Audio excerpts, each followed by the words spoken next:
Thanks, Noel, for inviting me. I've now moved up into the Ivy League. I teach at Brown now, so I've moved up from my plebeian origins in Boston. And Noel was just mentioning that he passed through Dulles Airport recently, and I had that same experience when I started working on this book. It became clear to me when I started writing the book that there's been a huge change in the position of the Dulles brothers in the minds of the world. So back in the 1950s, at the peak of the Cold War, John Foster Dulles and Allen Dulles had immense power. They could make and break governments, and they did. There probably wasn't a literate human being on the face of the planet who did not know the name Dulles. But now, they're almost completely forgotten. When I was working on this book, my friends would ask me, so what are you writing about now? I'd tell them I'm writing a book about Dulles. And they would say, the airport? It's really a remarkable change, and it led me to wonder why we've forgotten the Dulles brothers so much. As I was starting working on this book, I saw the film clip on YouTube of President Kennedy opening Dulles Airport soon after taking office. There's a little group there. President Eisenhower, the ex-president, was there. Foster Dulles' widow was there. Allen Dulles, the brother, who was still alive then, also attended. Kennedy made a nice little speech, and then he pulled back the curtain to reveal that big bust of Foster Dulles that stands in the middle of Dulles Airport.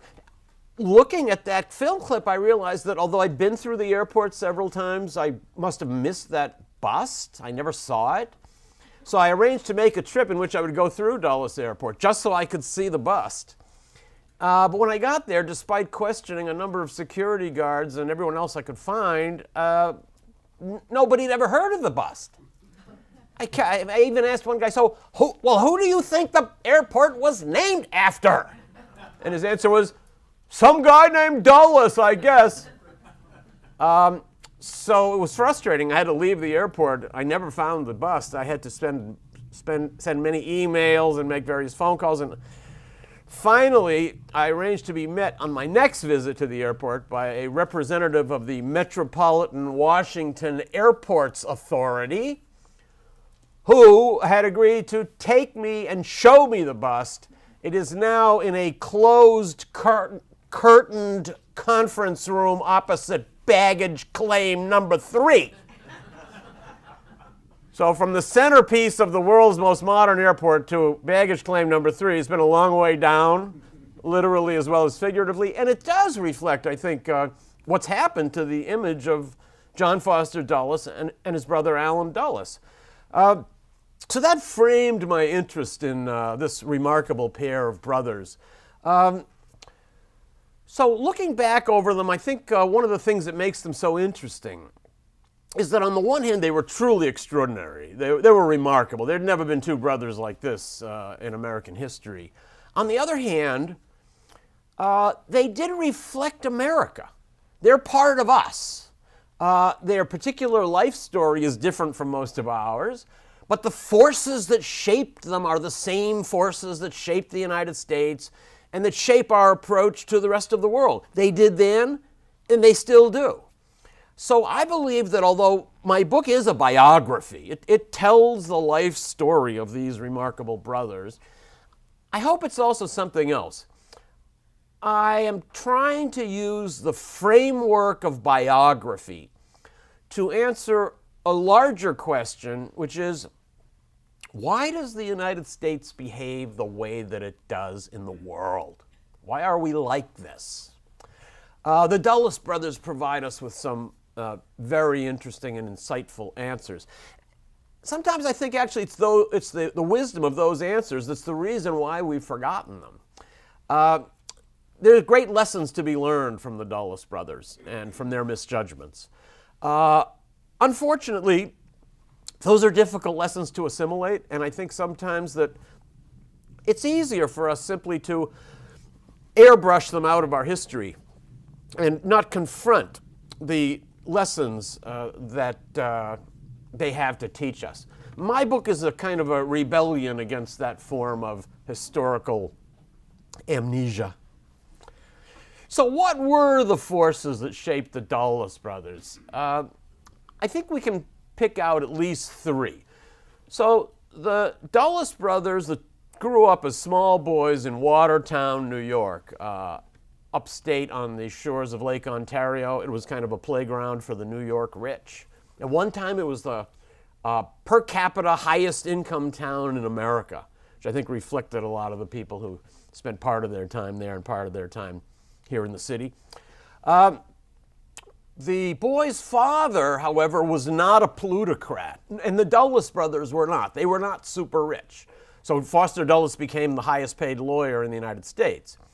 But he was not born into a family of great financial wealth. The father was a clergyman. He was the pastor at the Presbyterian Church in Watertown. The young boys grew up under the wing of two eminent relatives.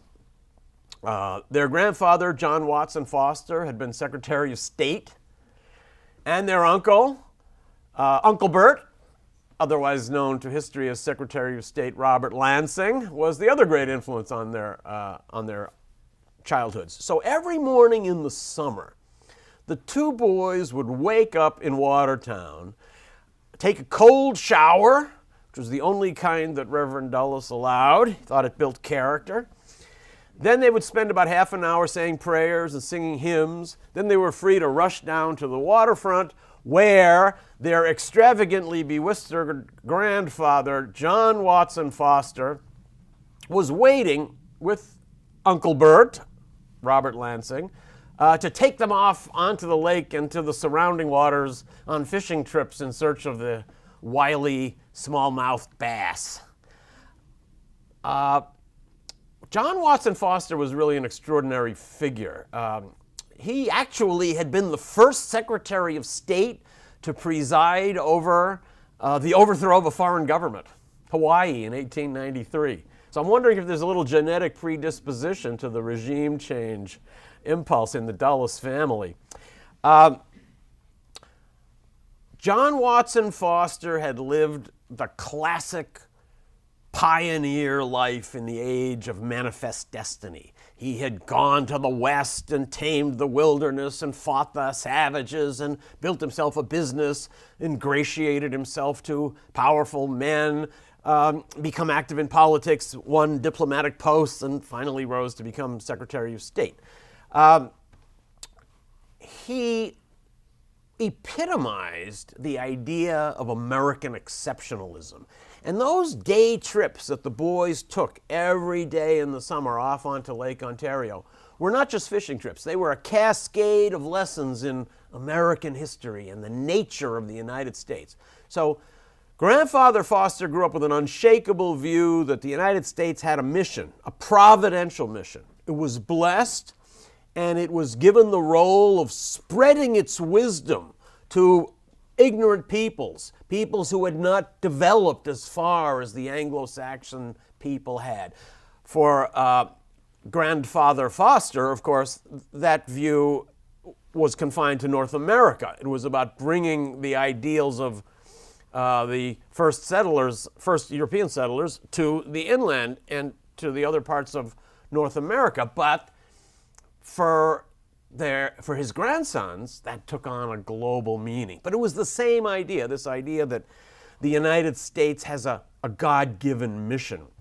It's remarkable when you think of how short is the trajectory of American history. So the grandfather, John Watson Foster, had campaigned for Abraham Lincoln, and the two boys wound up projecting American power around the world in the nuclear age. So I think that was the first force that shaped the Dulles brothers, this belief that the United States was created because it had something special to give the world. It had had a global destiny, and that those people out there in the world who were backward enough not to realize how much they needed American influence were precisely the people who needed it the most. The second influence that shaped them was their immersion from a very young age in the ethos of missionary Calvinism. The father, as I said, was a Presbyterian clergyman. So were most of the uncles. So was the grandfather, the great uncles, the great grandfather. Many of them were not only clergymen, but they were also missionaries. And missionaries were common dinner guests at the Dulles home when the boys were growing up. They had come back from China or from Syria or from other places full of stories about the travails and the challenges and the glory of going out to convert the unconverted. From this view, the boys assimilated some basic Calvinist beliefs. The first one is that the world is divided into the good and the evil. There's a good religion, a good faith, a good belief, and then there are wrong religions. And if you believe that about religion, it's a very short step to believing the same thing about politics and institutions, that there's a right way to run governments. There are good political systems. Then there are the evil ones. This is different from what many people in the world grow up believing. In many cultures, people are taught to believe that we are all composed of some good and some evil impulses, and this comes out in different proportion according to different situations. The Dulles brothers did not believe this. They believed there was good and there was evil. And the concurrent belief to that is that good people, that is the Christians, do not have the right, do not have the luxury of staying at home and just hoping that good triumphs over evil in the world. They were taught you have to go out into the world and make sure that the message of good is made available to all the people who are suffering in ignorance under evil religions and evil governments. So this is also a view that starts with religion, but is easily transferable to politics. So you've got a good and evil view of the world and this activist missionary instinct to go out and change what's bad out there. So that would certainly have been a second force in shaping the Dulles brothers, and I think it does shape us. The final factor that shaped the Dulles brothers was their decades of service to American corporate power. So they were partners in this unique Wall Street law firm of Sullivan and Cromwell. And Foster Dulles was managing partner for more than a quarter century. Sullivan and Cromwell, which is still the, I think, third biggest law firm in the United States, thrived because of its specialty. Really is not a law firm, or at least in those days, not the way that we think of a law firm. It could do the things law firms do. If you needed to be represented in a courtroom or you needed to have a contract drawn up, they could do this for you. But this was not their specialty. That's not why anybody hired Sullivan and Cromwell. Their specialty was pushing around small countries so they would do what big American corporations wanted them to do. Sullivan and Cromwell was the acknowledged master of this skill, and that is why every major American multinational corporation had Sullivan and Cromwell as its international counsel. They represented every major international company in the United States, and they were enormously successful. The Dulles brothers' history at the law firm is one story after another of being sent off to some country where there's an inconvenient rebellion going on and arranging for American forces to come down and put it down, or persuading one dictator or another that he should abolish tariffs on an American good or exempt American companies from various labor regulations or other rules. That was what they did for decades. So this shaped their approach to the world, and I think gave them their view that what's good for American multinational corporations is what's good for the United States, that this should be the basis of American foreign policy. Now, towards the end of their period at Sullivan and Cromwell in the early 50s, the Dulles brothers faced two remarkable challenges. For the first time, they found themselves facing two leaders in two foreign countries who they couldn't push around. And they didn't like this. They never forgot this. The first challenge they got came from Iran, where the elected government of Mohammad Mossadegh had decided to nationalize the Iranian oil industry. That industry was owned by one big British company, and the bank for that company, the Schroeder Bank, was a major client of Sullivan and Cromwell. In fact, Allen Dulles was on the board of the Schroeder Bank. So, after the nationalization of oil in Iran, effectively he had to go back to his clients and colleagues at Schroeder Bank and essentially say, we failed you. You hired us to protect your interests in Iran, you just lost your interests. So it was not something they were accustomed to doing. Shortly after that, they faced a similar challenge in Guatemala. That's where Jacobo Arbenz had been elected after the dictatorship had been overthrown in the 1940s. Under the Arbenz government, the Congress of Guatemala passed a land reform bill that affected the interests of the United Fruit Company, which was one of the oldest and most important clients of the Dulles brothers at Sullivan and Cromwell.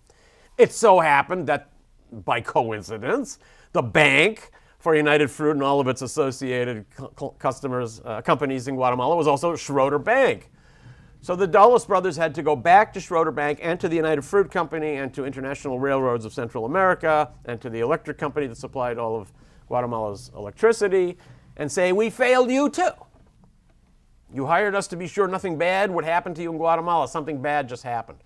You have to have a land reform now, and you're going to have to sell some of your unused land. As private lawyers, they found themselves unable to do anything about this.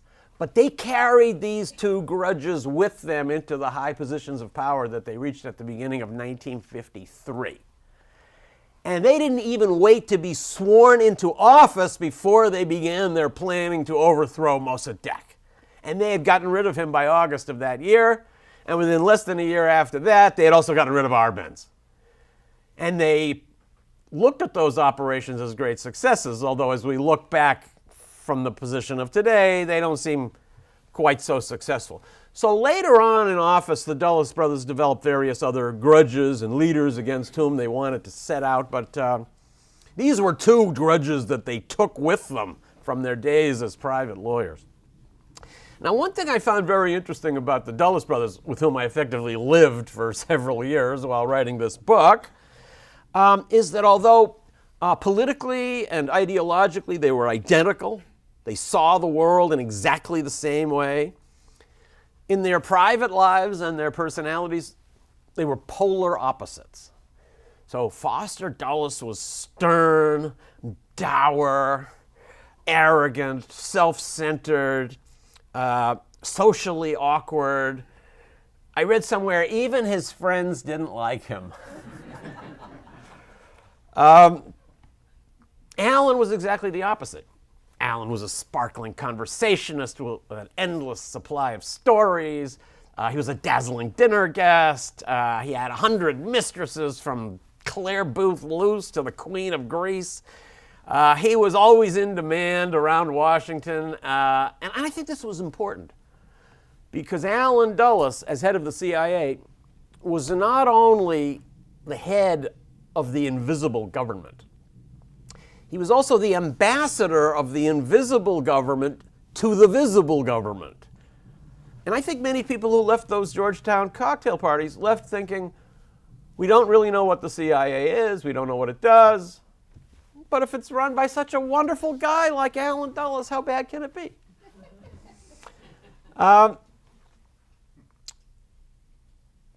Creating this closed echo chamber in which the Dulles brothers' shared certainties reverberated without any outside influence and became the foreign policy of the United States proved to be something very dangerous. They never had to consult any experts or any outsiders. A wink and a nod between the two of them, and that's all that had to be done. Foster Dulles met just about every afternoon around 6 o'clock with Eisenhower for drinks. No notes were taken. No one else was there. Foster then met almost every day with Allen. No notes were taken. No one else was there. That's the way the real foreign policy of the United States was made during the 1950s. Now, one of the points of my book is that we've misunderstood the history of that period, the 1950s. We think of it as a time of peace, cold, tense peace. But in fact, the Dulles brothers were leading the United States in a ceaseless world war during the entire 1950s. We didn't see it. because it was waged mostly quietly and underground and in secret. When it did pop up in places like Guatemala, for example, or later in Indonesia, where the Dulles brothers started a civil war to try to overthrow President Sukarno, we were told it's just a local uprising. We're not involved. The two brothers functioned almost like two jaws of a serpent, which, as I've read, are not connected, but they always work in concert. So Foster Dulles would start making speeches about how the government of country X was drifting dangerously towards the communist line. Then Allen Dulles would work secretly to foment upheaval and trouble in that country. And then Foster would make more speeches saying how gratifying it was to see that the patriotic people of country X were finally rising up against their evil leaders. Now, the theater of operations of this war kept changing. It's another reason why its existence was not clear to us. It went from Iran to Guatemala to India to Egypt to Indonesia to the Congo to Cuba and on and on. That's another reason I think we didn't notice it, but of course the people in those countries were fully aware of what has happened to them. And the Dulles brothers are really object lessons in the long-term implications of foreign intervention. Just to use one example, Vietnam. John Foster Dulles was more responsible than any single individual for the U.S. involvement in Vietnam. He led the American delegation to the Geneva Conference in 1954, at which the world powers and Asian powers met to decide the future of Indochina. At that time, the French were just losing their big battle at Dien Bien Phu. And the French arrived at Geneva saying, it's over. We give up. We cannot beat Ho Chi Minh. He's too powerful. He's too popular. We're leaving. The British also endorsed this view. Churchill had this great line, the loss of the fortress must be faced. But Foster Dulles hated this idea. It only took him a few days to realize what the conference was aiming at. It was going to end up with a solution that, among many other pieces, would give at least a sliver of Indochina to Ho Chi Minh to rule, on the theory that he had won that on the battlefield. Foster could not abide this. He walked out of the conference. It's the first time and only time in American history that a Secretary of State has left a major international conference in the middle. And when he got home, he immediately ordered his brother to start covert action to confront Ho Chi Minh. So he figured the British couldn't do it, the French couldn't do it, those were all decadent powers, but we Americans, as his grandfather John Watson Foster would have taught them, can accomplish whatever we set our minds to. This is the kind of behavior that led Churchill to describe Foster Dulles as the only case I know of a bull who carries his own china shop around with him. But I actually liked another line even better about Foster Dulles from Harold Macmillan, another British Prime Minister. Foster Dulles had these legendary long spaces between his sentences. If anyone else was talking, he would just click his tongue and doodle. When he was talking, everybody had to be quiet, and then he had these interminable pauses between his sentences, which drove people nuts. And Harold Macmillan once said, his speech was slow, but it easily kept pace with his thoughts. So we can look back at many of the interventions that the Dulles brothers carried out and see that, like the one in Vietnam, they had terrible long-term implications and effects. Iran being another obvious example. That was a coup in 1953 that seemed like a perfect success. We got rid of a guy we didn't like, Mossadegh, and we replaced him with a guy, the Shah, who would do everything we wanted. Seemed like the perfect outcome. If you look back over the last 50 or 60 years of Iranian history and everything that Iran has meant for the world and for the United States in that period, doesn't seem quite so successful. So looking back over the Dulles brothers, what are some lessons we can learn from them? I think they made several historic misjudgments. One was that the Dulles brothers were implacably opposed to the idea that the United States should ever meet with or negotiate with its enemies or its rivals. They hated this idea. And it led them to a great historical misjudgment because they were in office, and they'd only been in office a matter of weeks, really, when Stalin died. Soon afterward, peace feelers began emerging from the Kremlin. At the end of 1953, there was a summit conference in Bermuda of what was then called the Big Three.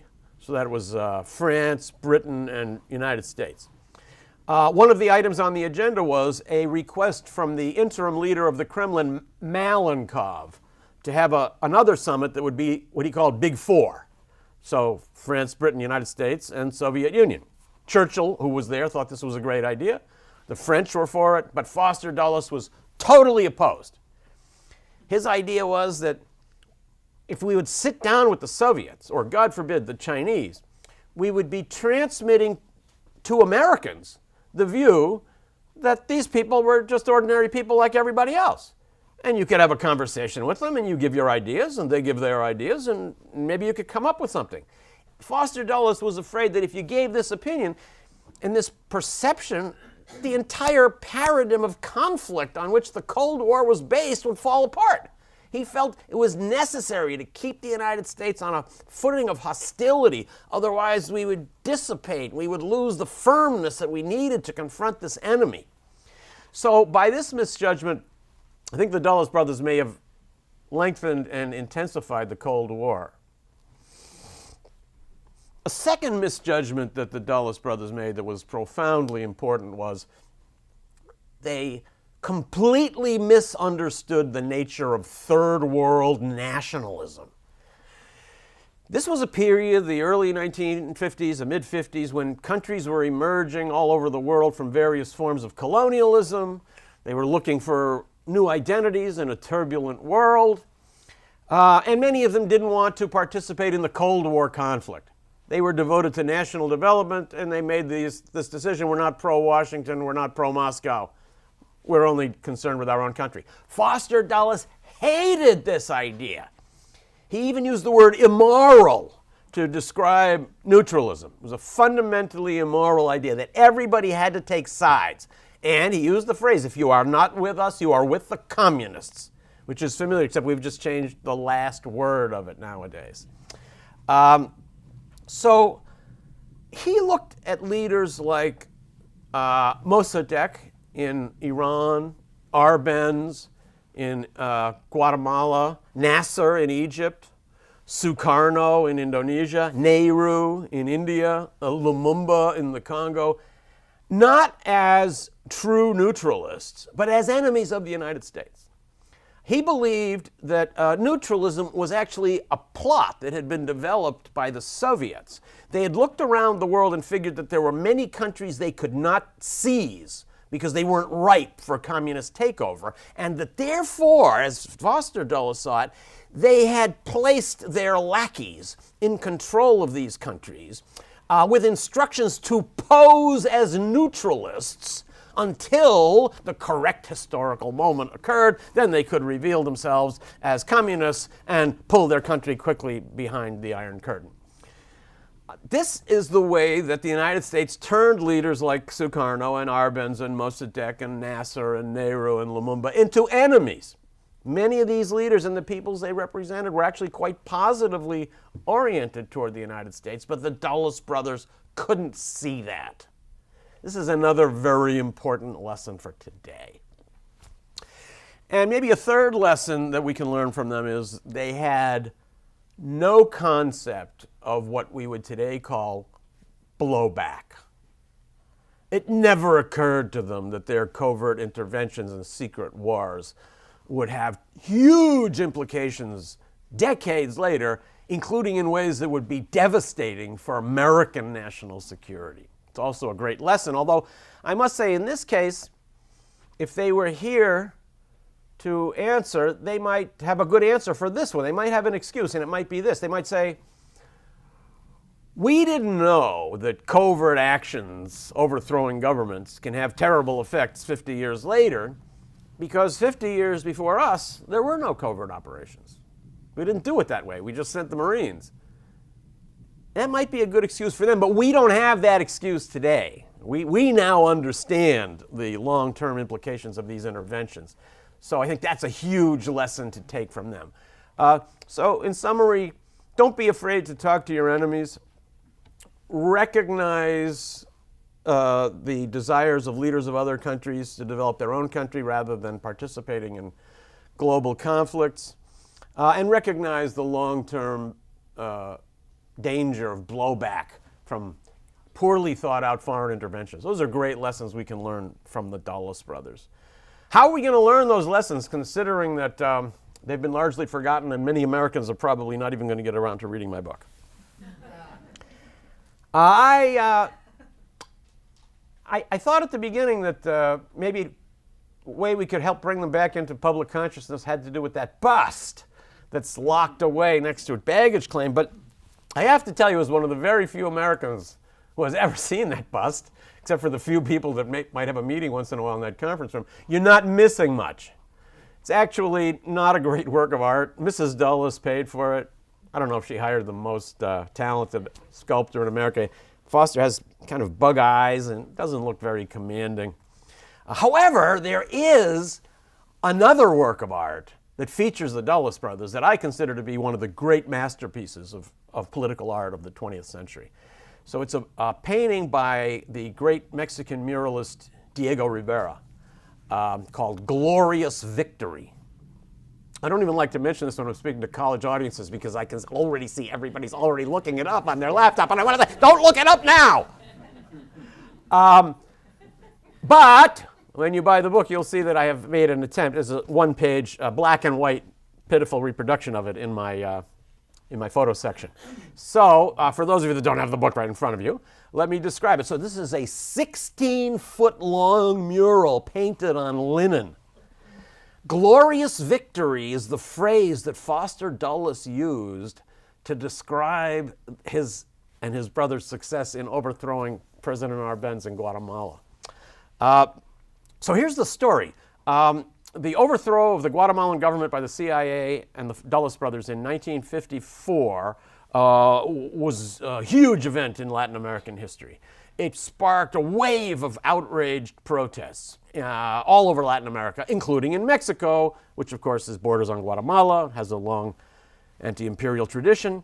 So at that time, Diego Rivera's wife, Frida Kahlo, was ill and was under doctor's orders not to leave the house. She was so infuriated at the news that Arbenz had been overthrown by the Americans that she told her husband, "I'm disobeying the doctor's orders. We are going to march in the protest parade." And sure enough, as in many capitals of Latin America, there was a huge parade in which American flags were burned and great protests were chanted.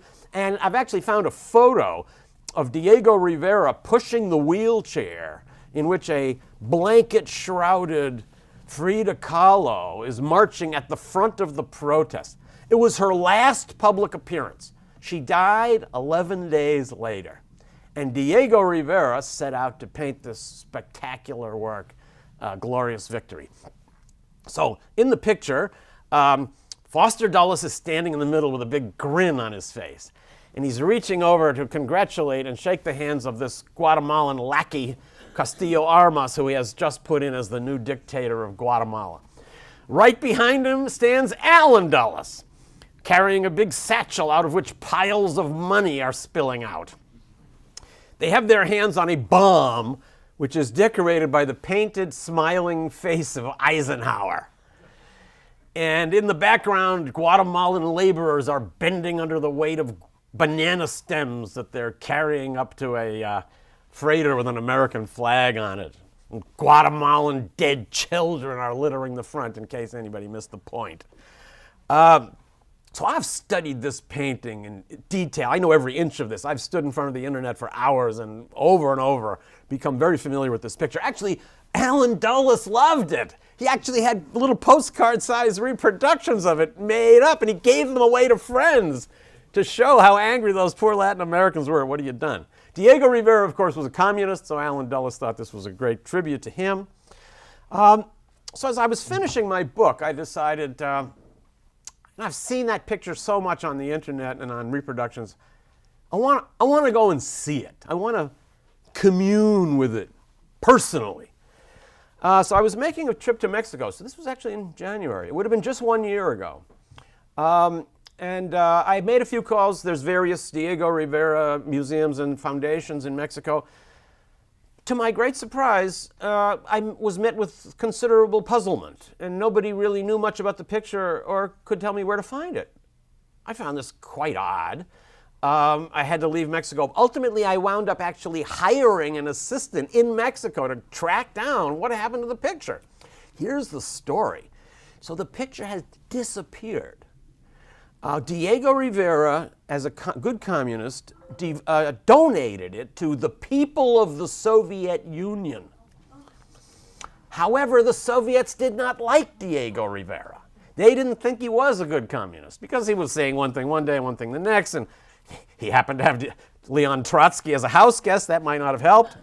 In any case, the Soviets didn't want anything to do with Diego Rivera or his work, and the piece literally disappeared. That was the mid-50s. It wasn't until after the end of the Cold War in 1990 that a handful of Mexican art historians got together with the mission, we got to find this picture. Let's figure out what happened to Glorious Victory. And it's a long story with which I won't bore you here, but they found out that the picture is now in Moscow. It's owned by the Pushkin Museum. So then I had to decide, am I willing to fly all the way to Moscow for 1 hour just to look at this picture? And after a little bit of work and other nourishment, I thought to myself, okay, I'm going to do it. I'm going to Moscow. And I got in touch with the officials at the Pushkin Museum, and I finally got back an email from the deputy curator, and it said this: the picture about which you're inquiring, Glorious Victory, is wrapped up on a roll in one of our storage basements. If you come to Moscow, I can take you to the basement and show you the roll, but I cannot unroll it because we have no space. I found this most lamentable. What it means is this picture is not, I guess, really lost forever, but it might as well be. Nobody's ever going to see it again as far as anybody can tell. This is a great loss because that painting has a message. There's a lot to be learned from that painting. And the people who need to learn those lessons are not living in Russia. And they're not living in Guatemala either. People down in Guatemala know very well what happened to them. The people who need to see that picture are the people in the United States. So here's my modest proposal. I'd like to see if we couldn't find a way to extract that picture on some kind of maybe a friendly loan from our partners in Moscow. And I have the exact place for it. I really think it should be the centerpiece of Dulles Airport. Let's put the Glorious Victory picture there, the bust in the front, maybe a few copies of books for sale, and some plaques that would suggest the meaning of the picture and questions that Americans might want to ask ourselves as we try to use the story of the Dulles brothers to help us transcend some of their misjudgments and create a more just and a more peaceful world. Thank you.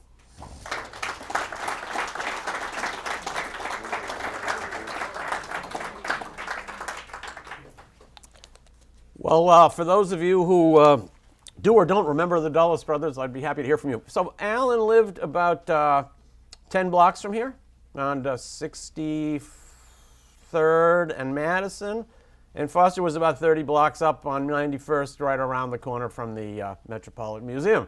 So this was their old stomping grounds. Sir.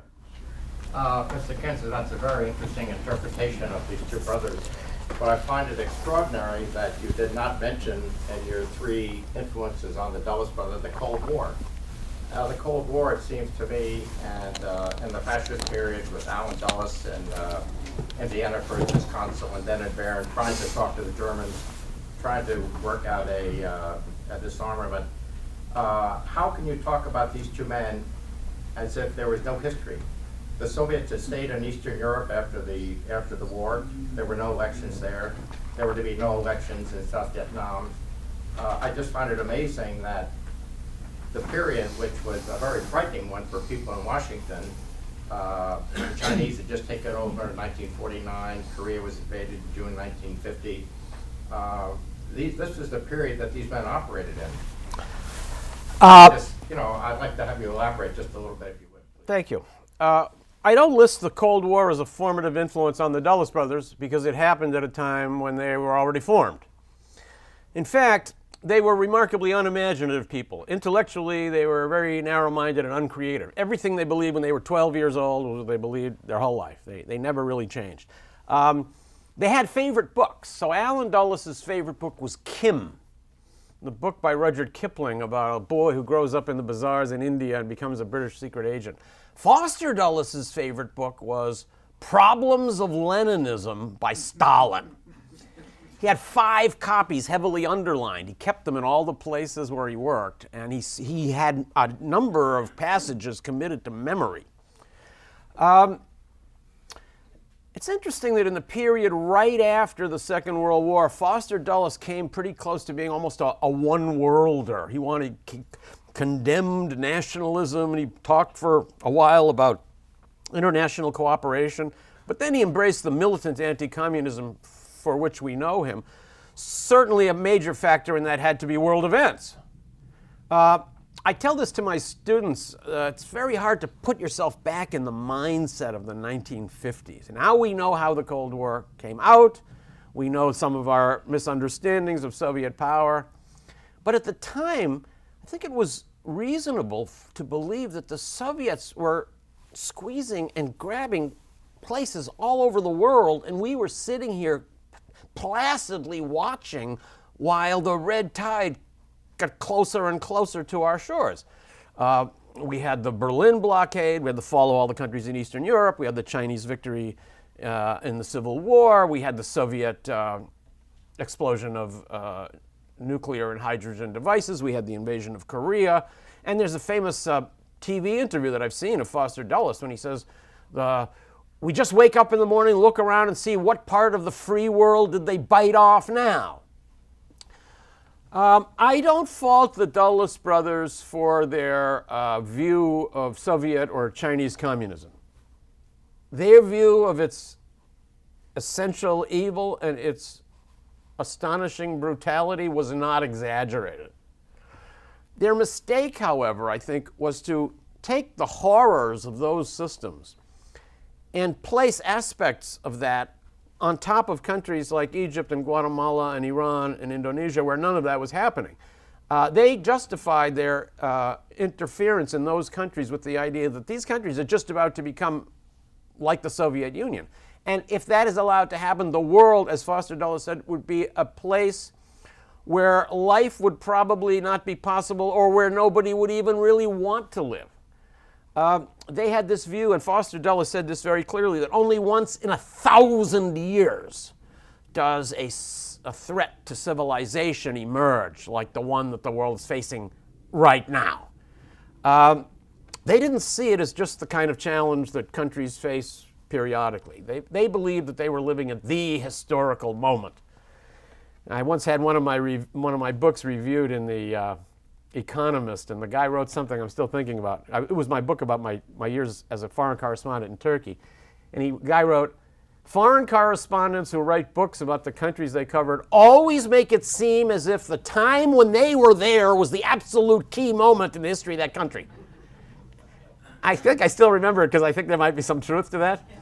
The Dulles brothers, in a way, were in the same situation. They felt that they were living at the moment when barbarism was about to take over the world. And I should add that this was a consensus in the United States. So the Dulles brothers helped foment that consensus, but they were also part of it. And this was shared by both political parties, the press, which was heavily influenced by the Dulles brothers, and all of our major institutions. So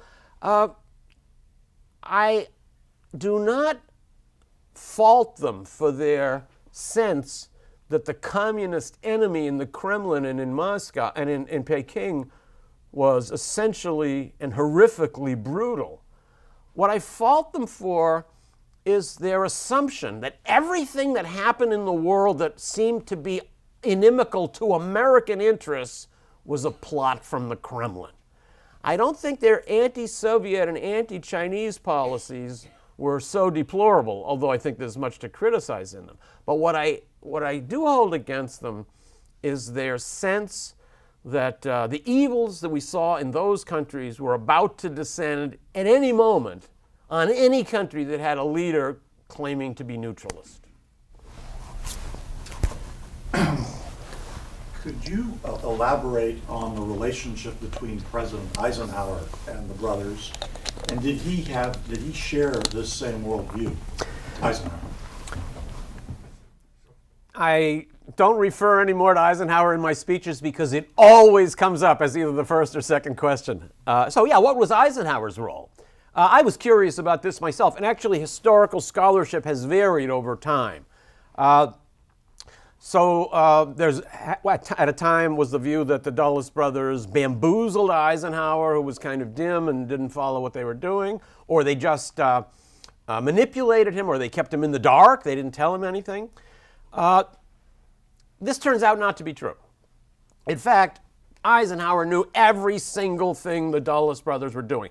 The rogue elephant CIA is a myth, or certainly it was in the Dulles period. Every piece of information we have confirms this view. Eisenhower was a fervent supporter of covert action and clandestine war. In fact, in the summer of 1960, Eisenhower did something twice that, as far as we know, no previous president ever done, and that was authorize the assassination of a foreign leader. He directed the assassination of Castro and the assassination of Patrice Lumumba in the Congo. And there were times when we know he stops Allen Dulles proposing covert plans and says that's not strong enough. At one point during the campaign against Castro in the early months, Allen Dulles came into a National Security Council meeting with a plan to start an arson campaign against sugar fields in Cuba. And Eisenhower said, that's nothing, that's kids' play. You got to get serious, not just burn some sugar factories. You got to get something real. So he was a very eager supporter in sometimes even pushing these projects. Why was that? We don't know for sure, because Eisenhower never said why he favored covert action. In fact, he never admitted that there was any. And in fact, in his books, he lies baldly, explicitly about his knowledge of these episodes. But again, if he were here today, he would say, those weren't lies. I was fulfilling my oath of office, which requires me to keep certain state secrets. And in those days, you really could believe that nobody was going to find out about these things ever. If that were true, we wouldn't be here today. I think, however, despite the fact that Eisenhower did not address this question, we can draw a few conclusions from history.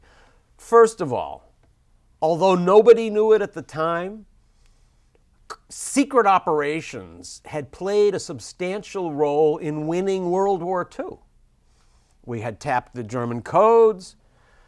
We'd come up with these armies of planes and tanks that were actually just blown up balloons. Some of these were very effective.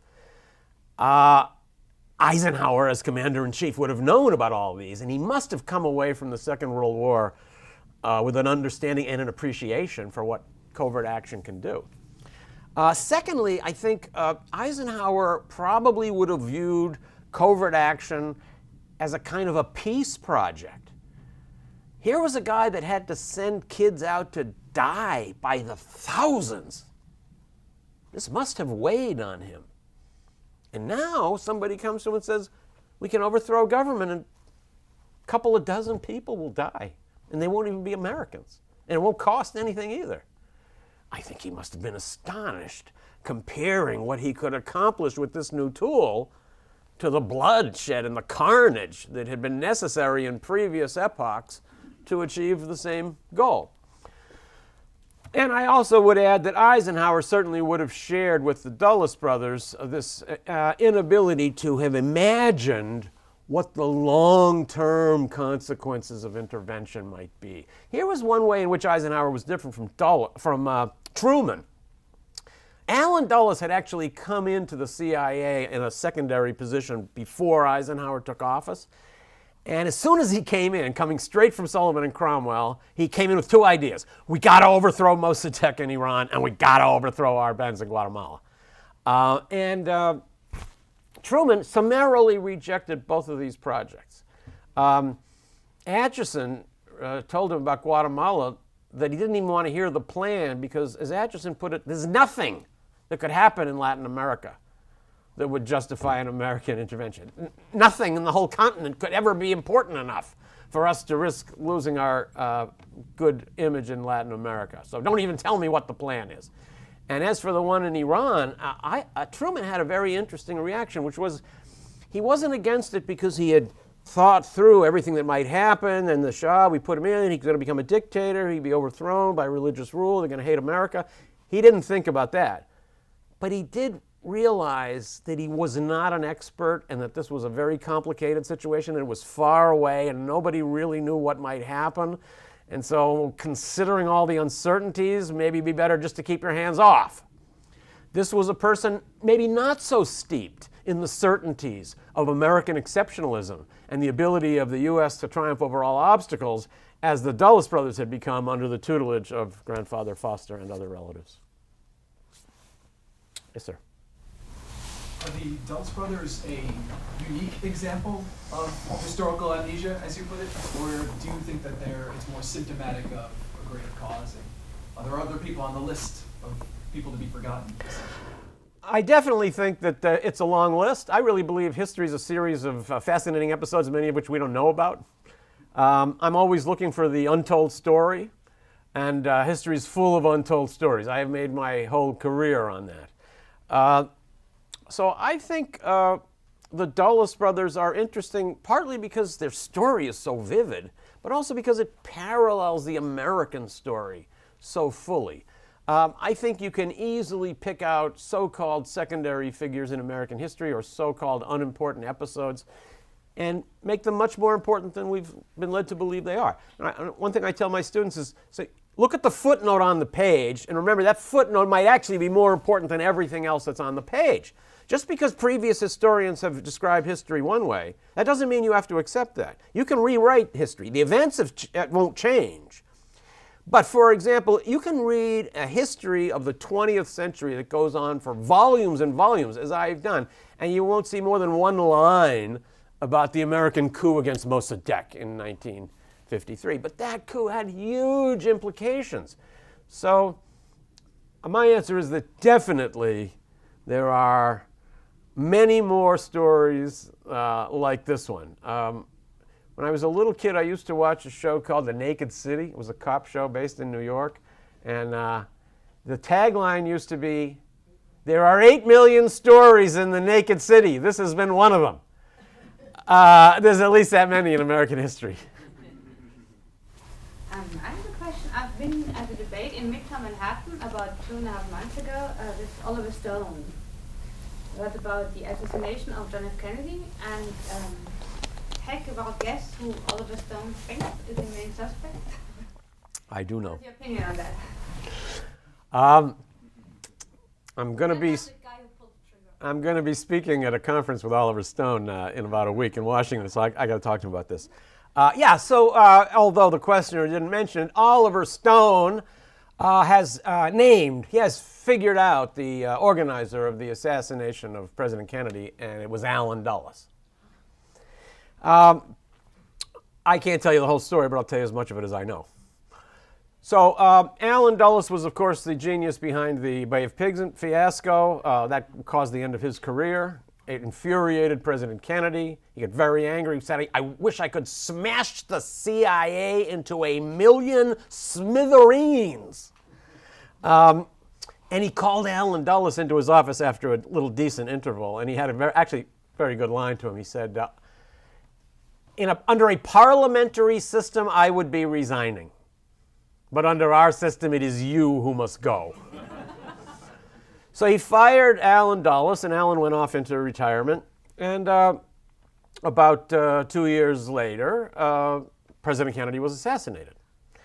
That's when President Johnson telephoned Allen Dulles and told him, I want you to be a member of the commission that is going to investigate the Kennedy assassination. And Allen Dulles became a member of the Warren Commission. So here you have the guy who was in charge of covert operations for Kennedy, who was fired after the big fiasco in which Kennedy refused to go along with the CIA and provide all this extra bombing and extra American intervention at the end, who then winds up on the committee investigating the murder. Now, Johnson had a particular reason for naming Allen Dulles. Johnson was one of the few people who understood that Allen Dulles and his friends at the CIA had been working day and night to assassinate Fidel Castro. And Johnson wanted to be sure that nobody on the Warren Commission found this out. The CIA had been involved in other plots throughout the Caribbean and beyond. It was Johnson's fervent belief that the Warren Commission had to come quickly to the conclusion that the assassination had been carried out by one lone nut.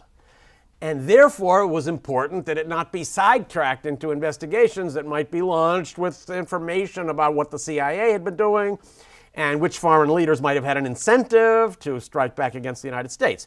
So, it was Allen Dulles' job on the Warren Commission to assure the ignorance of the members of the Warren Commission on this very important subject, and he succeeded. He took on two jobs. First of all, he briefed all the members of the Warren Commission and their investigators on how to question the CIA witnesses who came before the panel. And then his other job was he would go and brief those witnesses on what questions to expect and how to answer them. As a result, the Warren Commission never found out anything that the CIA had been doing in Central America. Now, as early as the period when the Bay of Pigs invasion was going on, Allen Dulles was starting to fade mentally. I have some examples in my book of how people noticed his growing inattention. And in fact, during the planning for the Bay of Pigs invasion, he was notoriously absent. He would sit at meetings and not say a word while his deputy would present the plan and defend it.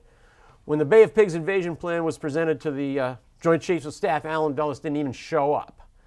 And he was too busy in his office listening to Washington Senators games. It wasn't long after that that he was found wandering around on the streets of Georgetown, not able to find his way home. So I find the fact that Allen wound up on the Warren Commission very interesting. I think we can understand why he was on that commission. He succeeded.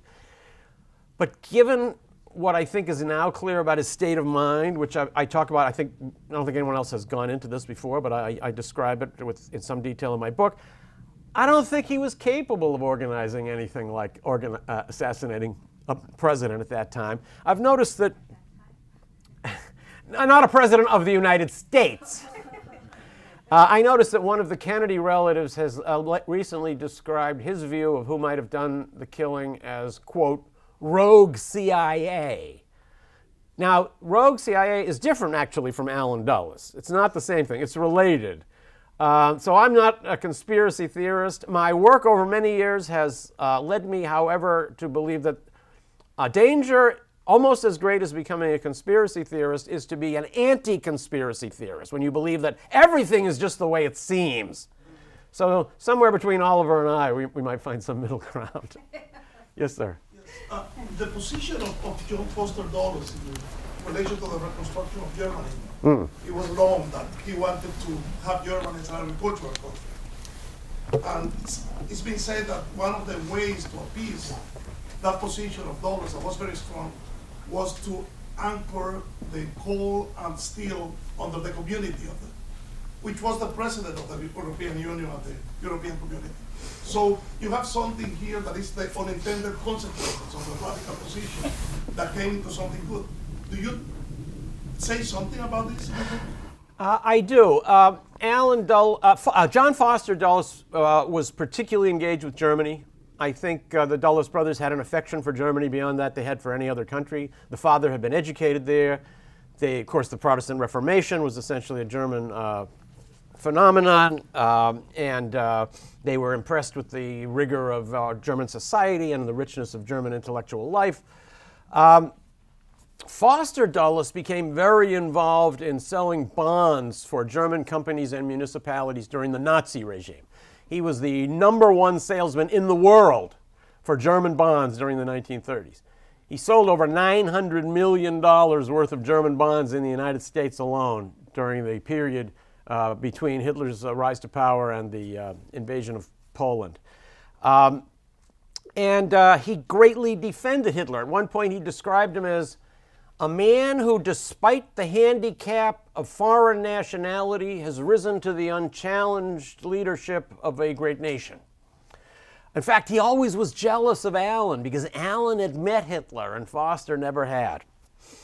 At one point, the partners of Sullivan and Cromwell in the mid-1930s had a contentious meeting about whether to close their office in Germany.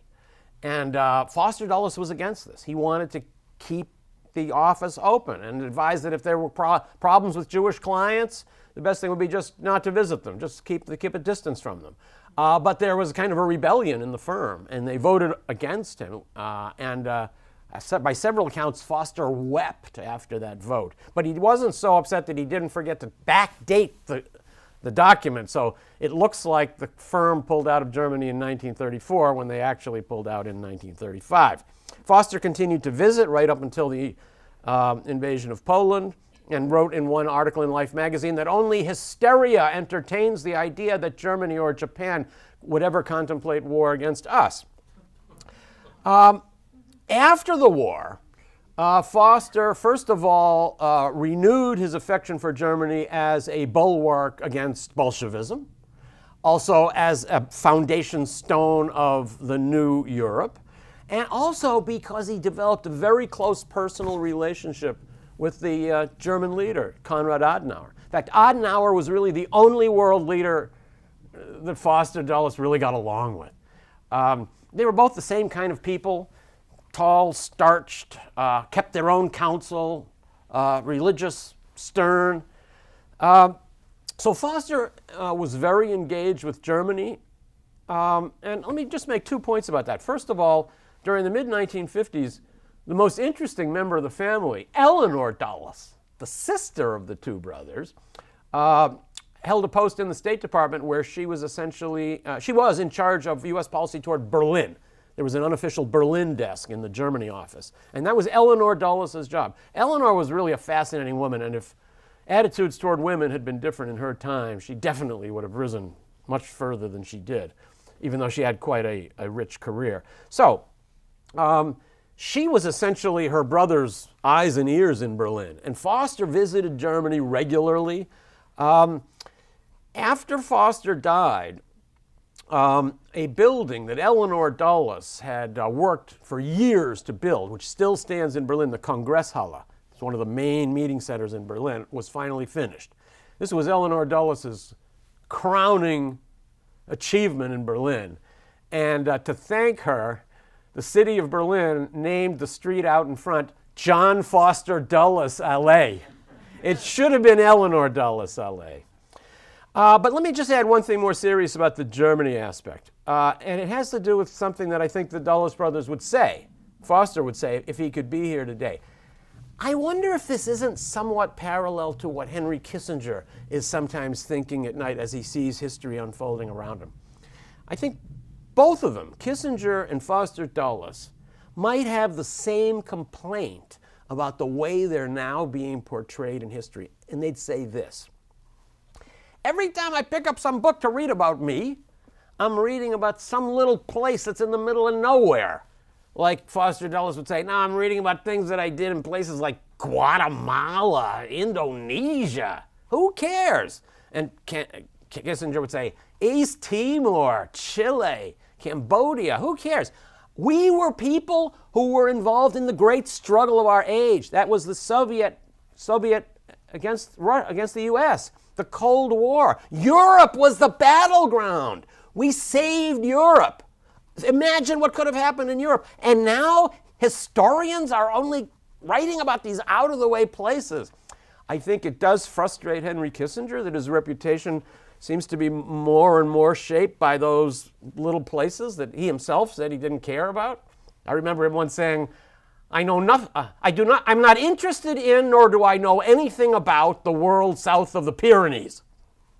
That was the Dulles brothers also.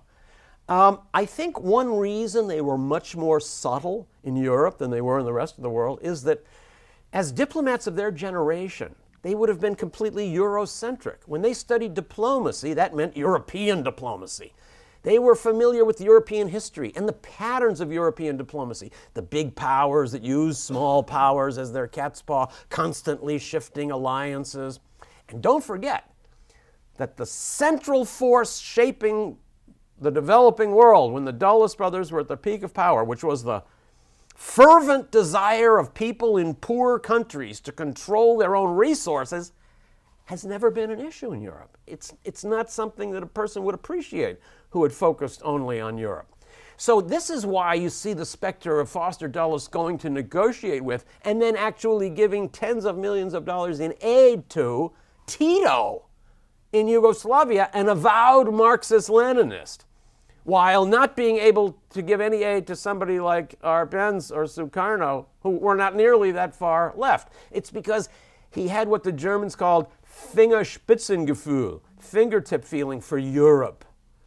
But the rest of the world, I think, was beyond his ken. Thank you, Stephen. Okay, thank you very much.